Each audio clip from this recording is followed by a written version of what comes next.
ഉൽപ്പത്തി 4 കായേനും ആബേലും. ആദം തന്റെ ഭാര്യയായ ഹവ്വയോട് ചേർന്നു. അവൾ ഗർഭം ധരിച്ച് കായേനെ പ്രസവിച്ചു. അവൾ പറഞ്ഞു, കർത്താവ് കടാക്ഷിച്ച് എനിക്ക് പുത്രനെ ലഭിച്ചിരിക്കുന്നു.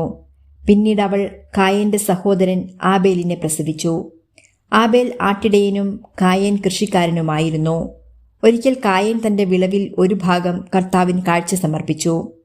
ആബേൽ തന്റെ ആട്ടിൻകൂട്ടത്തിലെ കടിഞ്ഞൂൽ കുഞ്ഞുങ്ങളെ എടുത്ത് അവയുടെ കൊഴുപ്പുള്ള ഭാഗങ്ങൾ അവിടുത്തേക്ക് കാഴ്ചവെച്ചു.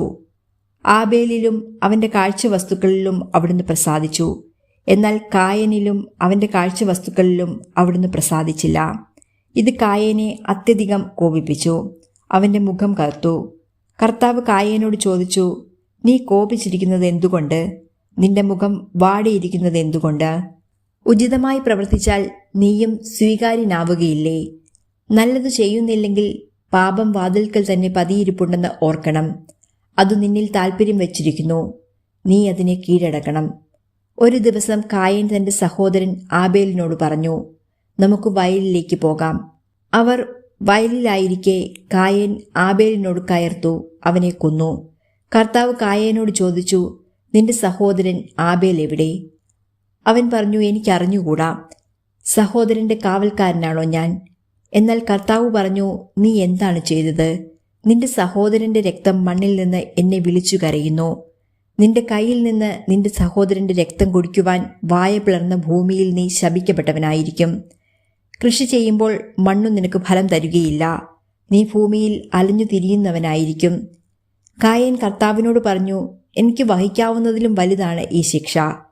ഇന്ന് അവിടുന്ന് എന്നെ ഈ സ്ഥലത്തു നിന്ന് ആട്ടിപ്പായിച്ചിരിക്കുന്നു. അവിടുത്തെ സന്നിധിയിൽ നിന്ന് ഞാൻ ഒളിച്ചു നടക്കണം. ഞാൻ ഭൂമിയിൽ ഉഴലുന്നവനായിരിക്കും. കാണുന്നവരെല്ലാം എന്നെ കൊല്ലാൻ നോക്കും. കർത്താവ് പറഞ്ഞു, ഒരിക്കലുമില്ല. കായേനെ കൊല്ലുന്നവന്റെ മേൽ 7 ഇരട്ടിയായി ഞാൻ പ്രതികാരം ചെയ്യും. ആരും കായേനെ കൊല്ലാതിരിക്കാൻ കർത്താവ് അവന്റെ മേൽ ഒരടയാളം പതിച്ചു. കായേൻ കർത്താവിന്റെ സന്നിധി വിട്ട് ഏദേനു കിഴക്ക് നോരു ദേശത്ത് വാസമർപ്പിച്ചു. കായേൻ തന്റെ ഭാര്യയോട് ചേർന്നു. അവൾ ഗർഭം ധരിച്ച് ഹൈനോക്കിനെ പ്രസവിച്ചു. കായേൻ ഒരു നഗരം പണിതു തന്റെ പുത്രനായ ഹൈനോക്കിന്റെ പേര് അതിനു നൽകി. ഹൈനോക്കിന് ഇരാദും ഇരാദിന് മെഹുയായേലും ജനിച്ചു. മെഹുയായേലിന് മെതുശായേലും മെതുശായേലിന് ലാമേക്കും ജനിച്ചു.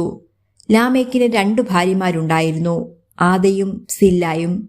ആദയുടെ മകനായിരുന്നു യാബൽ. കൂടാരവാസികളുടെയും അജപാലകരുടെയും പിതാവായിരുന്നു അവൻ. അവന്റെ സഹോദരന്റെ പേര് യൂബൽ. കിന്നരവും വേണുവും വായിക്കുന്നവരുടെ പിതാവായിരുന്നു അവൻ. സില്ലായ്ക്ക് ഒരു പുത്രനുണ്ടായി, തൂബൽ കായിൻ.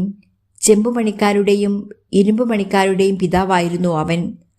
തൂബൽ കായിന് നാമ എന്നൊരു സഹോദരിയുണ്ടായിരുന്നു. ലാമേക്ക് തന്റെ ഭാര്യമാരോട് പറഞ്ഞു, ആദയെ സില്ലയെ ഞാൻ പറയുന്നത് കേൾക്കുവിൻ. ലാമേക്കിന്റെ ഭാര്യമാരെ എനിക്ക് ചെവി തരുവിൻ. എന്നെ മുറിപ്പെടുത്തിയ ഒരുവനെയും എന്നെ അടിച്ച ഒരു ചെറുപ്പക്കാരനെയും ഞാൻ കൊന്നുകളഞ്ഞു. കായേലിന്റെ പ്രതികാരം 7 ഇരട്ടിയെങ്കിൽ ലാമേക്കിൻ്റെത് 70 ഇരട്ടിയായിരിക്കും. ആദം വീണ്ടും തന്റെ ഭാര്യയോട് ചേർന്നു. അവൾ ഒരു പുത്രനെ പ്രസവിച്ചു. സേത്ത് എന്നവന് പേരിട്ടു.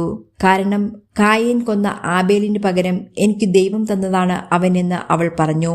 സേത്തിന് ഒരു പുത്രൻ ജനിച്ചു. സേത്ത് അവനെ ഏനോഷ് എന്ന് വിളിച്ചു. അക്കാലത്ത് മനുഷ്യർ കർത്താവിന്റെ നാമം വിളിച്ചപേക്ഷിക്കുവാൻ തുടങ്ങി.